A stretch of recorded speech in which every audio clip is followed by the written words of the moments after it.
काय झालं, मी कल्याणकर जी संस्था आहे, ती गेली 7 ते 8 वर्षापासून ही उल्हास नदी स्वच्छ व्हावी, चांगलं पाणी लोकांना मिळावं, याच्यामध्ये जे पण काही प्रश्न आहेत ह्या पाण्याच्याबद्दल उल्हास नदीच्या, त्याच्यासाठी आंदोलन करत आहे. आणि प्रत्येक वेळेला त्यांचं आंदोलन असं असतं की अ, प्रशासनाचं, पब्लिकचं सगळं लक्ष वेधून घेणं, म्हणजे ते एवढा त्रास घेत असतात. त्याच्यामध्ये नितीन निकम जे असतील, जे अध्यक्ष आहेत, श्री घाणेकर असतील, उमेश बोरगावकर असतील, अ, दायमा जे आहेत, कैलास शिंदे आहेत, असे बरेचसे लोक त्या संस्थेचे सदस्य आहेत. आणि अशा पद्धतीने आता सुद्धा ते जवळजवळ आजचा 8वा दिवस आहे. पाण्यात उभं राहून ते आंदोलन करत होते. मी त्यांची अवस्था बघितली होती. त्यांचे पाय वगैरे सर्व किडे वगैरे चावलेले आहेत. तर अशा पद्धतीने स्वतःला यातना देऊन ते आंदोलन करतायत, ते फक्त पब्लिकसाठी. आणि मग ह्याची दखल श्रीकांत शिंदे यांनी घेऊन काल त्यांनी हे केलं, की बाबा तुम्ही जे आंदोलन करतात त्यांची भेट घ्या. त्यांचे नेमके प्रश्न आहेत ते आपण बैठक घेऊया 3 वाजता, आणि ती बैठक झाली. असीम गुप्ता जे होते आपले सचिव नगर विकासचे, त्याच्यानंतर अ, अ, प्रदूषण नियंत्रण मंडळाचे होते, आणि खासदार स्वतः होते. माननीय मुख्यमंत्री एकनाथजी शिंदे यांच्या आदेशाने ही बैठक झाली.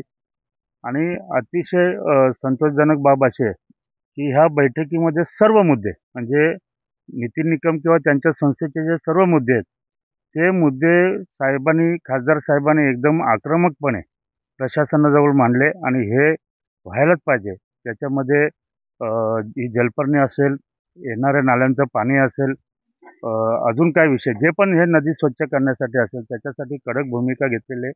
आणि ती भूमिका खासदार साहेबांची आणि प्रशासनाची कळवण्यासाठी आज आम्ही इथे ह्याच्या आंदोलन ठिकाणी आलेलो आहे. मी आपल्या सर्वांच्या वतीने, कल्याणकर जनतेमध्ये तुम्ही सुद्धा, पत्रकार सुद्धा आले, आणि मी स्वतः सुद्धा, आपण सर्वांच्या वतीने त्यांना विनंती केलेली आहे, की आपण आपलं आंदोलन मागे घ्या.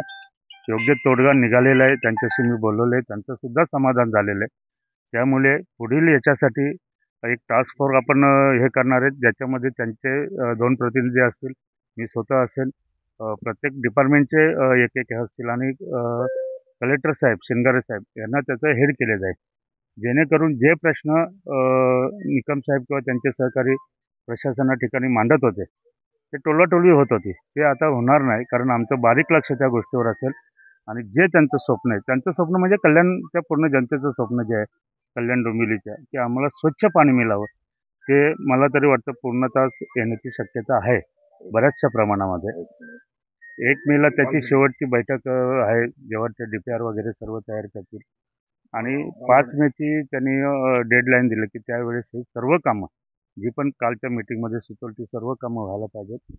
बोनस म्हणून आपण असं झालं, की आपण गेलो होतो उल्हास नदीसाठी, आणि वालधुनी नदीचा सुद्धा विषय निघाला, आणि तो सुद्धा विषय त्यांनी हे करून टाकला, की वालधुनी नदी जी मागणी आहे, त्याच्यामध्ये ह्याच्यातलेच बरेचसे आंदोलनकर्ते आहेत, ती त्या पद्धतीने सोडवली जाईल. तिथे रुंदी, तिथं जो गाळ साचला, हा सर्व काढण्यात येईल.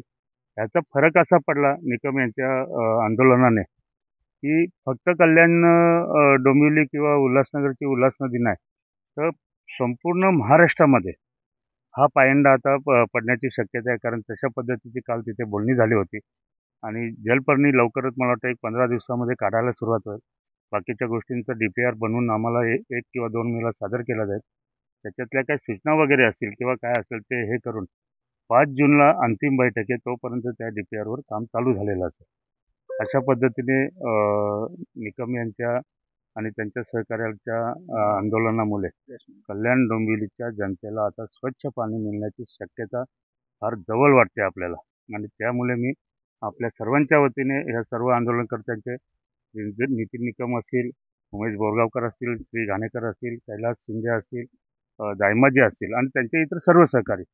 मी कल्याणकर सामाजिक संस्था, उल्हास वालधुनी बिरादरी किंवा अनेक असे संघटना आहेत, किंवा आमच्या संस्थेतले पदाधिकारी आहेत, किंवा समजा आमचे कैलास शिंदे आहेत, उमेश बोरगावकर आहेत, घाणेकर सर आहेत, सुदाम गंगावणे, विनोद तिवारी, किरण सिन्हा, अनेक लोक गेल्या 8-9 वर्षापासून आम्ही आमच्या या जिल्ह्यात जी उल्हास नदी प्यायला पाणी देते, हे आम्हाला शुद्ध पाणी मिळावं, याच्यातले जे नाले आहेत ते तातडीने बंद करावे, जलपर्णी काढावे, अशा अनेक विषयासंदर्भात आमची आंदोलनं सुरू होती.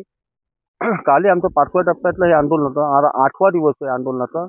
एकूण 5व्या टप्प्यातला हा 46वा दिवस आहे. 46 दिवस आजवर आम्ही या नदीपात्रावर आंदोलन केले.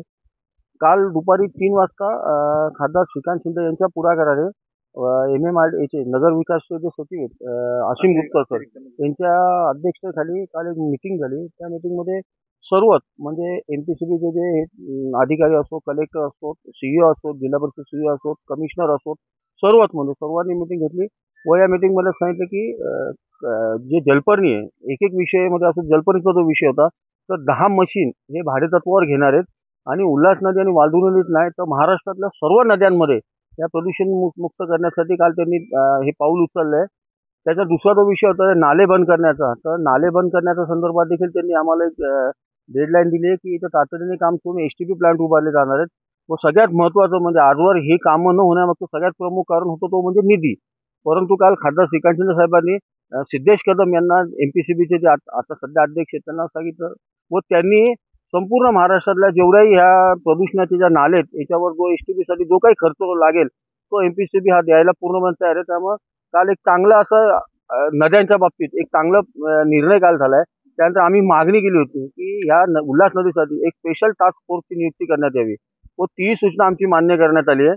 त्याच्यानंतर जो मोहने बंधाराचा विषय होता की हा मोहने बंधारा हा 50-60 वर्ष जुना आहे, तो कधी फुटेल, एक नवीन बंधारा बांधण्यात यावा. तर त्या बंधाऱ्यासंदर्भात त्याच्याही आम्हाला पॉझिटिव्हली सांगितलेलं आहे की आपण तातडीने नवीन बंधारा बांधण्याचं काम सुरू करू. सगळ्यात महत्त्वाचं म्हणजे गेले 25-30 वर्ष जिथून आपण पाणी उचलतो तिथं मोठ्या प्रमाणावर खाली हा मल आहे, संडासाचा मल आहे, गाळ आहे, सगळं मलमूत्र आहे. तर आम्ही त्यांना मागणी केली होती की या नदीचं शुद्धीकरण करणं हे गरजेचं आहे. तर तोही विषय झाला की या काही मशीनद्वारे या नदीचं शुद्धीकरण करण्यात येणार आहे. बदलापूरपर्यंत काहीतरी साहेब शुद्धीकरण करणार आहेत ना, बदलापूरपर्यंत शुद्धीकरण करण्यात येणार आहे. त्याच्यानंतर काही जे टँकर्स आहेत की जे इथं रात्री येऊन अनेक वेळा या उल्हास नदीमध्ये टँकर सर्रासपणे केमिकल सोडतात. तर आम्ही काल त्या असीम गुप्ता मी VC होतो, ऑनलाईन होतो, तेव्हा त्यांच्याकडे ती देखील मागणी केली. आमच्या उमेश बोरगावकरने देखील तिथे हे केलं की याच्या पुढे जर असं कोणी टँकर पकडताना जर का कोणी केमिकल सोडताना जर भेटलेत तर त्यांच्यावर मोक्कासारखे असे गुन्हे दाखल करा. तर त्यातही त्यांनी पॉझिटिव्हली दिले की त्यांच्यावर गुन्हे तर दाखल करणारच, परंतु फक्त ट्रक चालक किंवा क्लिनरवर जर हे न करता ज्या मालक आहे ट्रकचा त्याच्यावरही गुन्हे दाखल करतील व त्यांनी कुठून हे सगळं केमिकल आणलं त्यांच्यावरही गुन्हे दाखल करतील. म्हणजे एकंदरीत कालच्या ज्या मीटिंगमध्ये मला तर साहेब असे बोलले पण की आपल्या इतिहासात पहिल्यांदा नद्यांसाठी अशी एवढी मोठी मीटिंग झाली. याचं सगळं श्रेय मी या कल्याणकारातल्या या जनतेला देईल. आमचे सहकारी असो, पत्रकार मित्र असो, या सर्वांनी केलेले पाठपुराव्यामुळे हे शक्य होते. आमची नजर आहे, आम्हाला 5 जून हे डेडलाईन दिले व अपेक्षा आहे की कल्याण डोंबिवली किंवा जिल्ह्यातल्या लोकांना आम्ही यापुढे पिण्यासाठी नक्कीच शुद्ध पाणी मिळेल. धन्यवाद.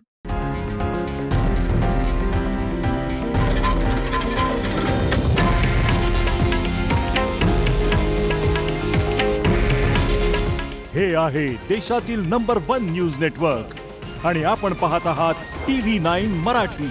काळजी तुमची, हित महाराष्ट्राचं.